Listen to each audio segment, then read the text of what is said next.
Hi குட்டீஸ், இப்ப நம்ம பார்க்க போவது காய்கறிகளின் பெயர்கள். வாங்க குட்டீஸ் போய் பார்க்கலாமா?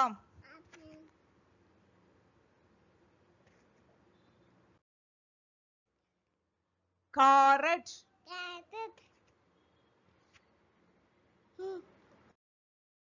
தக்காளி,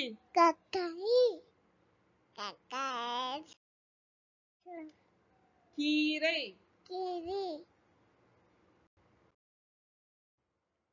புறக்கோழி,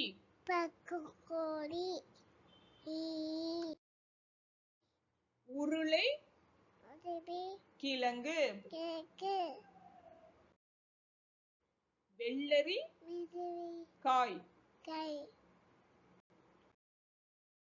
சோளம், கத்திரி காய். இந்த காணொளி பிடிச்சிருந்தா லைக் பண்ணுங்க. அப்படியே நம்ம சேனலை சப்ஸ்கிரைப் பண்ணுங்க. சப்ஸ்கிரைப் பண்ணி பக்கத்துல பெல் ஐக்கானை கிளிக் பண்ணிருங்க. நன்றி.